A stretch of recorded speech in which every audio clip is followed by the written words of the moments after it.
K S അരുൺകുമാറിലേക്ക് പോകുന്നു. Advocate K S Arunkumar, ഇന്നിപ്പോൾ ഹൈക്കോടതി സർക്കാരിനെ സമ്മർദ്ദത്തിലാക്കുകയാണോ?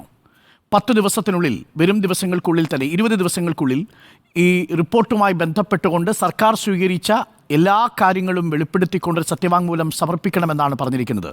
സർക്കാർ എന്താണതിൽ സമർപ്പിക്കാൻ പോകുന്നത്? എന്ത് നടപടിയാണ് ഈ സർക്കാർ ഈ റിപ്പോർട്ടിന്മേൽ എടുക്കാൻ പോകുന്നത് ഈ കുറ്റകൃത്യങ്ങളുടെ പേരിൽ? ഡോക്ടർ അരുൺ, എല്ലാ തരത്തിലുള്ള ബഹുമാനത്തോടും ചോദിക്കട്ടെ, താങ്കൾ ഇന്ന് ഹൈക്കോടതി പുറത്തിറക്കിയ ഈ ഇടക്കാല ഉത്തരവ് വായിച്ചിരുന്നോ? അതെ, വായിച്ചിരുന്നു. താങ്കൾ വായിച്ചിരുന്നോ? ഉവ്വ. എന്നാൽ താങ്കൾ ഇൻട്രോയുടെ ഭാഗമായി പറഞ്ഞ ഭൂരിഭാഗം കാര്യങ്ങളും ഇന്ന് ഹൈക്കോടതിയുടെ ഇടക്കാല ഉത്തരവിലില്ല. 7 പാരഗ്രാഫിലായി ഹൈക്കോടതി പുറത്തിറക്കിയ പബ്ലിക് ഇൻട്രസ്റ്റ് ലിറ്റിഗേഷനിലെ പറഞ്ഞോളൂ, ഞാൻ പറയാം. ഈ പബ്ലിക് ഇൻട്രസ്റ്റ് ലിറ്റിഗേഷൻ ഇന്ന് ഹൈക്കോടതിയുടെ ആക്ടിംഗ് ചീഫ് ജസ്റ്റിസ് പരിഗണിച്ച ആ റിട്ട് പെറ്റീഷൻ പബ്ലിക് ഇൻട്രസ്റ്റ് ലിറ്റിഗേഷന്റെ ഇടക്കാല ഉത്തരവായി പുറത്തിറങ്ങിയ 7 പാരഗ്രാഫ് അടങ്ങുന്ന ഇടക്കാല ഉത്തരവിൽ താങ്കൾ ഇപ്പോൾ ഈ ഇൻട്രോയുടെ ഭാഗമായി പറഞ്ഞ ഭൂരിഭാഗം കാര്യങ്ങളുമില്ല. പ്രധാനമായും താങ്കൾ പറഞ്ഞു ഗവൺമെന്റിനെ അങ്ങ് എടുത്തിട്ട് കുടഞ്ഞു, ഒരു കൂട്ടം പരാതികൾ സർക്കാരിന്റെ കയ്യിലിരുന്നിട്ടും ആക്ഷൻ എടുത്തില്ല. അത്തരത്തിൽ താങ്കൾ പറഞ്ഞ ഭൂരിഭാഗം കാര്യങ്ങളും ഈ ഇടക്കാല ഉത്തരവിൽ ഒരിടത്തുമില്ല. കോടതിയിൽ വാദത്തിന്റെ ഭാഗമായി അങ്ങോട്ട് ചോദിക്കും ഇങ്ങോട്ട് ചോദിക്കും. അഡ്വക്കേറ്റ് ജനറൽ ഗവൺമെന്റിനെ പ്രതിനിധീകരിച്ച് ഹാജരായിരിക്കുന്നു. അതിൽ ഈ റിട്ട് പെറ്റീഷൻ കൊടുത്ത അഭിഭാഷകനുണ്ട്. അതോടൊപ്പം തന്നെ ഹാജരായ അഭിഭാഷകരുടെ അഭിപ്രായം ചോദിക്കും, ഡിസ്കഷൻ ഉണ്ടാകും. പക്ഷെ കോടതി ഉത്തരവിൽ ഇല്ലാത്ത കാര്യങ്ങളാണ് ഇന്ന് രാവിലെ മുതൽ പ്രധാനപ്പെട്ട ചാനലുകൾ റിപ്പോർട്ട് ചെയ്യുന്നത്. അതിൽ കോടതി ഗവൺമെന്റിനെ ഇട്ട് കുടഞ്ഞു എന്ന രൂപത്തിൽ രാവിലെ മുതൽ റിപ്പോർട്ടർ ചാനൽ പറഞ്ഞ കാര്യങ്ങളിൽ ഏതെങ്കിലും ഒരു കാര്യം പച്ചക്കള്ളമാണ്. അഭിഭാഷകനോട് AGയോട് ഹൈക്കോടതി ചോദിക്കാത്തതായോ ഹൈക്കോടതിയുടെ ചോദ്യത്തിന് AG പറയാത്തതായോ ഏതെങ്കിലും ഒരു ഭാഗമുണ്ടോ? ഞാനിപ്പോൾ പ്രേക്ഷകരുടെ മുന്നിൽ അവതരിപ്പിച്ച ഈ ടച്ച് സ്ക്രീനിൽ അവതരിപ്പിച്ച കാര്യങ്ങളിൽ ഏതെങ്കിലും ഒന്ന് ഇന്നത്തെ കോടതിയുടെ ഈ ഹർജി പരിഗണിക്കുന്ന വേളയിൽ കോടതി പരാമർശിക്കുകയോ AG പറയാത്തതോ ആയിട്ടുണ്ടോ? ഭൂരിഭാഗം കാര്യങ്ങളും അതിലില്ല. കോടതിയിൽ ലീഗൽ കറസ്പോണ്ടന്റ് ഇവിടെയുണ്ട്. ഈ കോടതി നടപടികൾ, ഒരു നിമിഷം കെ എസ് അരുൺകുമാർ, ഞങ്ങളുടെ ലീഗൽ കറസ്പോണ്ടന്റ് അഡ്വക്കേറ്റ് ശ്യാമാണ് ഈ വിഷയങ്ങൾ പൂർണ്ണമായും ഹൈക്കോടതിയുടെ പ്രൊസീഡിങ്സ് പൂർണ്ണമായും കേട്ടതും ആ വാർത്ത ഞങ്ങൾ റിപ്പോർട്ട് ചെയ്തുകൊണ്ടിരിക്കുന്നതും. ഏതാണ് ഹൈക്കോടതി ചോദിക്കാത്തതായി ഞാൻ പറഞ്ഞത്? അങ്ങൊന്ന് പറയൂ. ഹൈക്കോടതിയുടെ ഇന്നത്തെ ഇടക്കാല ഉത്തരവ് ഒന്ന് ഈ സ്ക്രീനിൽ കാണിച്ചുകൊണ്ട് അതിൽ ഏതാണ് ഹർജി പരിഗണിക്കുന്ന വേളയിൽ AGയോട് ഹൈക്കോടതി ചോദിച്ചതും AG അതിന് മറുപടി പറഞ്ഞതുമായി ഏത് കാര്യമാണ് ഇന്ന് ഞാൻ പറഞ്ഞതിൽ ഇല്ലാത്തത്? അതായത് താങ്കൾ പറഞ്ഞതിൽ ഭൂരിഭാഗം കാര്യങ്ങൾ ഇല്ല എന്ന് ഞാൻ പറഞ്ഞല്ലോ. ഹൈക്കോടതിയിൽ നടന്നിട്ടില്ലെന്നാണോ അങ്ങ് പറയുന്നത്? ഹൈക്കോടതിയിൽ നടന്നിട്ടില്ല എന്നാണോ അങ്ങ് പറഞ്ഞത്? അതെ, അതായത് കേസ് നടന്നിട്ടില്ല, വാദം നടന്നിട്ടില്ല എന്നല്ല, ഗവൺമെന്റിനെ എടുത്തിട്ട് അങ്ങനെയാണെങ്കിൽ ഈ ചർച്ചയ്ക്ക് മുമ്പ് അങ്ങ് ഞാൻ പറഞ്ഞത് അവാസ്തവമാണെന്ന് പറഞ്ഞത് പിൻവലിക്കണം. ഞാൻ പറഞ്ഞത് ഈ വിധിയുടെ ഭാഗമായി വന്ന കാര്യങ്ങളല്ല, വിധിയിലേക്ക് എത്തിച്ച കോടതിയിൽ നടന്നതെന്ത് എന്നതാണ് പ്രേക്ഷകരോട് പറഞ്ഞത്. അത് ശരിയാണല്ലോ കെ എസ് അരുൺകുമാർ? ശരി. അല്ല, ശരിയല്ല. വിധിയുടെ ഭാഗമായി വന്ന ഒരു കാര്യവും താങ്കൾ പറഞ്ഞിട്ടില്ല. വിധി ഞാൻ വായിക്കാം. വിധിയാണല്ലോ നമ്മൾ ചർച്ച ചെയ്യാൻ പോകുന്നത്. ആ വിധിയുടെ ഭാഗമായി ഹൈക്കോടതി AGയോട് ചോദിച്ചതും AG പറഞ്ഞതുമായ കാര്യങ്ങളാണ് ഞാൻ വിശദീകരിച്ചത്. അതിൽ താങ്കൾക്ക് വിയോജിപ്പുണ്ടോ? യെസ്, ഉണ്ട്. ഗവൺമെന്റിനെ എടുത്തിട്ട് കുടഞ്ഞു എന്ന് താങ്കൾ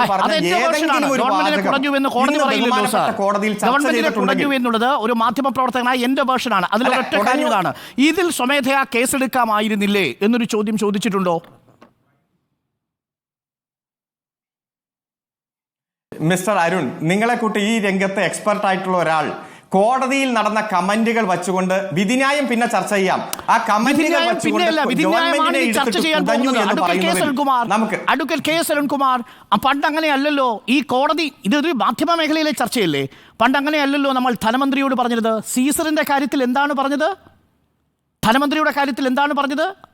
അത് കോടതി വിധിയിൽ ഉണ്ടായിരുന്നതാണോ? അല്ല, ഒറ്റ കാര്യം അല്ല, ഒറ്റ കാര്യം, താങ്കളുടെ ലീഗൽ കറസ്പോണ്ടന്റിനോട് ചോദിക്ക്, ഈ ഗവൺമെന്റിനെ എടുത്ത് കുടഞ്ഞു എന്ന് താങ്കൾ ഉപയോഗിച്ച വാക്കിലേക്ക് നയിച്ച ഏതെങ്കിലും ഒരു കമന്റ് ബഹുമാനപ്പെട്ട ജഡ്ജിമാരുടെ ഭാഗത്തുനിന്നുണ്ടായോ? ഒന്ന് ചോദിച്ചേ. ഈ റിപ്പോർട്ട് കൈവശമുണ്ടായിരുന്നിട്ടും സ്വമേധയാ കേസെടുക്കാൻ എന്തുകൊണ്ട് സർക്കാരിന് കഴിഞ്ഞില്ല എന്ന് പൊതുസമൂഹം ചോദിക്കുന്ന അതേ ചോദ്യം തന്നെയല്ലേ ഇന്ന് ഹൈക്കോടതിയും ചോദിച്ചത്? സ്വമേധയാ കേസെടുക്കാമായിരുന്നില്ലേ? അങ്ങനൊരു ചോദ്യമല്ലേ പ്രസക്തം? ഇല്ല, ഞാൻ വായിക്കാം. 6ാം പാരഗ്രാഫ് ഈ ജഡ്ജ്മെന്റിൽ ഒരു വാചകം ഞാൻ വായിച്ചുകൊണ്ട് അതിന് മറുപടി പറയാം. The government as of now is not in a position to proceed further for the simple reason that none have come forward with a complaint, but at the same time the report disclosure otherwise of sexual harassment and sexual exploitation of women. ഗവൺമെന്റിന്റെ ഇത്തരത്തിൽ നടപടിയെടുക്കാൻ കഴിയാതെ വരുന്ന സാഹചര്യത്തെ ഒറ്റ കാരണങ്ങൾ കൊണ്ട് തന്നെ കോടതി ഇതിന്റെ കൃത്യമായിട്ട് 6ാം പാരഗ്രാഫിൽ പ്രതിപാദിച്ചിട്ടുണ്ട്. അത് ബഹുമാനപ്പെട്ട അഡ്വക്കേറ്റ് ജനറൽ കോടതി അഡ്രസ് ചെയ്തതിന്റെ ഭാഗമായിട്ടല്ലേ? അതായത് ഈ കേസുമായി ബന്ധപ്പെട്ടുകൊണ്ട് ഗവൺമെന്റിന്റെ പൊസിഷൻ എന്താണ് ചോദിച്ച ചോദ്യങ്ങൾക്ക് കൃത്യമായി അഡ്വക്കേറ്റ് ജനറൽ മറുപടി കൊടുക്കുകയും ചെയ്തു. ഒരു തരത്തിലും ഗവൺമെന്റിനെ ബ്ലെയിം ചെയ്യിക്കുന്ന ഒരു ചർച്ചയും ഈ കോടതിയിൽ ഉണ്ടായിട്ടില്ല. ആ കൃത്യമായിട്ടുള്ള വിധിന്യായം 7 പാരഗ്രാഫുള്ള ഇന്നത്തെ ഇടക്കാല ഉത്തരവ് പരിശോധിച്ചാൽ കൃത്യമായി ഗവൺമെന്റ് എടുത്തിരിക്കുന്ന ആ പൊസിഷൻ കറക്റ്റ് ആണെന്നും അത് മാത്രമേ ഗവൺമെന്റിന് ചെയ്യാൻ കഴിയുമുള്ളൂ. ഇനി ഇതുമായി ബന്ധപ്പെട്ടുകൊണ്ട് അൺസെൻഷേർഡ് കോപ്പിംഗ് താട്ടെ, ഞങ്ങൾ നിങ്ങളെ സഹായിക്കാം, ഇനി അതിൽ കോടതി അഡ്രസ് ചെയ്യാം എന്നതാണ് പറഞ്ഞിരിക്കുന്നത്. If any cognizable offence are disclosed to the committee whether criminal action is necessary or not will have to be decided by this court. അതായത് ഗവൺമെന്റിന്റെ കയ്യിൽ ഇപ്പൊ മൊത്തത്തിലുള്ളത് അൺസെൻഷേർഡ് കോപ്പി മാത്രമേ ഡിസ്കഷൻ ഉള്ളൂ. ആ അൺസെൻഷേർഡ് കോപ്പി ഈ സീൽഡ് കവറിൽ ഒറ്റ കോപ്പി കോടതിക്ക് താട്ടെ, ഞങ്ങൾ ആ വിഷയം ആൻസർ ചെയ്യാമെന്ന് പറയുമ്പോൾ ഗവൺമെന്റിനെ ഒരിക്കലും കുടഞ്ഞിട്ടില്ല മിസ്റ്റർ. ഒരു തരത്തിലും ഗവൺമെന്റിനെ ആക്ഷേപിച്ചിട്ടില്ല, ഒരു ആരോപണവും ഗവൺമെന്റിന്റെ ഭാഗത്തുനിന്ന് വന്നിട്ടുമില്ല. Fact should be true, comments are free.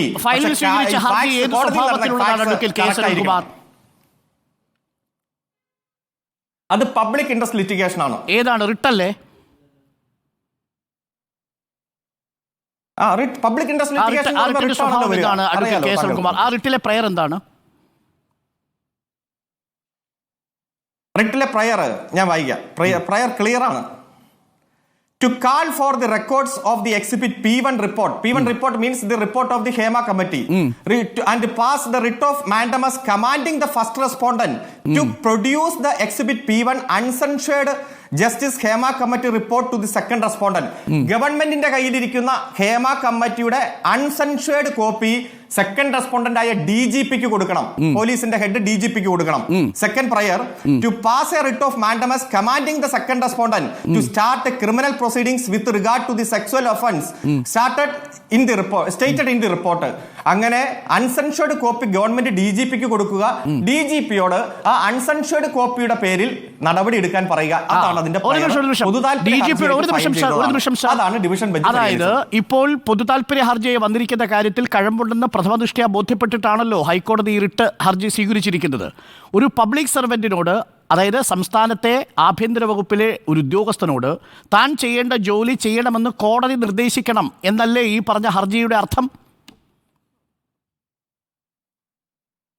അതൊന്നും അല്ല മിസ്റ്റർ. ഇത് ഗവൺമെന്റിനെ സംബന്ധിച്ചിടത്തോളം ഒരു അതൊന്ന് പറയൂ. റിട്ട് ഹർജിയുടെ സ്വഭാവം അങ്ങൊന്ന് പറയൂ അഡ്വക്കേറ്റ് കെ. അരുൺകുമാർ. നമുക്ക് അക്കാഡമിക് ക്ലാസ് ആണെങ്കിൽ അതാകാം. മണ്ടാമസ് എന്ന ഹർജിയുടെ സ്വഭാവം എന്താണ് കെ. അരുൺകുമാർ? അങ്ങൊന്ന് പറയൂ. അതെപ്പോഴാണ് പ്രയോഗിക്കുക? ഞാൻ പറയാം. അല്ല, മാൻഡമസ് സാധാരണ ഉപയോഗിക്കുക ഏതെങ്കിലും നിയമപരമായിട്ടുള്ള ഒരു റെപ്രസെന്റേഷൻ ഗവൺമെന്റ് അതോറിറ്റിയുടെ മുന്നിൽ ഉണ്ടായിട്ട് ആ റെപ്രസെന്റേഷനിൽ ഗവൺമെന്റ് അതോറിറ്റി ഉചിതമായ നടപടി സമയബന്ധിതമായി സ്വീകരിക്കാതെ വരുമ്പോഴാണ് റിട്ട് ഓഫ് മാൻഡമസിന് വേണ്ടി ഹൈക്കോടതിയെ സമീപിക്കുന്നത്. ഭൂരിഭാഗം റിട്ടുകളും മാൻഡമസുമായി ബന്ധപ്പെട്ടുകൊണ്ട് തന്നെയാണ്. സർക്കാർ ഉദ്യോഗസ്ഥൻ അയാളുടെ ജോലി ചെയ്യാത്ത പക്ഷം ആ പബ്ലിക് സർവന്റിനെ ആ ജോലിക്ക് നിർബന്ധിതരാക്കുക, ശരിയല്ലേ? ഇതിൽ ആ പബ്ലിക് താങ്കൾ ചോദിച്ചതുപോലെ ഏതെങ്കിലും തരത്തിൽ ഗവൺമെന്റിന് അത്തരത്തിൽ നടപടിയെടുക്കാനോ പരിഗണിക്കാനോ പരിഹരിക്കാനോ ചെയ്യാവുന്ന വിഷയമാണോ എന്നതാണ് ഒരു ഹർജി ഫയലിൽ സ്വീകരിച്ചിട്ട് കോടതി താങ്കളോട് അക്കാഡമിക് പ്രൊഫസർ എന്റെ ചോദ്യം, ഈ ഹർജിയുടെ ജിസ്റ്റ് എന്ന് പറയുന്നത് ഒരു പബ്ലിക് സർവന്റിനോട് ഒരു ഉദ്യോഗസ്ഥനോട് അയാൾ നിയമപരമായി ചെയ്യേണ്ട അയാളുടെ ഉത്തരവാദിത്വം ചെയ്യാൻ അയാൾ കഴിയാതെ വരുമ്പോൾ കോടതി ഇടപെട്ട് നിർദ്ദേശിക്കണമെന്നതല്ലേ രണ്ടാമത്തെ റിട്ടിന്റെ സ്വഭാവം? അതല്ലേ ഇന്ന് ഹൈക്കോടതിയിൽ എത്തിയിരിക്കുന്നത്? മാൻഡമസ് റിട്ടിന്റെ സ്വഭാവം ഞാൻ ആദ്യം സൂചിപ്പിച്ചതുപോലെ ഉത്തരവാദിത്തപ്പെട്ട ഭരണഘടനാ സ്ഥാപനത്തിന്റെ മുന്നിലുള്ള ഒരു അപേക്ഷ, പരാതി അല്ലെങ്കിൽ റെപ്രസെന്റേഷൻ കൺസിഡർ ചെയ്യണം എന്നുള്ളതാണ് അതിന്റെ അപേക്ഷ. ഗവൺമെന്റിന്റെ കയ്യിലാണെങ്കിലും മതി. അങ്ങ് ദയവ് ചെയ്ത് തെറ്റിദ്ധരിപ്പിക്കില്ല കെ സുനിൽകുമാർ. അങ്ങയുടെ അഭിഭാഷക യോഗ്യതയെ ഞാൻ ചോദ്യം ചെയ്യുന്നത് പൊതുസമൂഹം കാണുന്നത് നിർഭാഗ്യകരമാണ്. നമുക്ക് രണ്ടുപേർക്കും അറിയാം ആർട്ടിക്കിൾ 32 എന്താണ് ഈ മൻഡാമസ് എന്നുള്ളത്. ദയവ് ചെയ്ത് നമ്മൾ തമ്മിൽ തർക്കത്തിലേക്ക് പോകരുത്. അങ്ങ് സർക്കാരിന് വേണ്ടി വാദിച്ചോളൂ, പക്ഷെ തെറ്റായി വാദിക്കരുത്. അഡ്വക്കേറ്റ് കെ സുനിൽകുമാർ, അത് മാത്രമേ എനിക്ക് പറയാനുള്ളൂ. തർക്കമല്ല. മിസ്റ്റർ അരുൺ, ആർട്ടിക്കിൾ 32 ഒക്കെ സുപ്രീം കോടതിയിലാണ്. ആർട്ടിക്കിൾ 226 ഹൈക്കോടതിയിൽ വരുമ്പോൾ സ്വഭാവം മാറുമോ? ഹൈക്കോടതിയിൽ വരുന്ന 226 പ്രകാരം വരുള്ളൂ. സ്വഭാവം മാറുമോ? അല്ല, നിങ്ങളിപ്പോ ഈ എടുത്തിട്ട് കുടഞ്ഞത് ചർച്ച ചെയ്തിട്ട്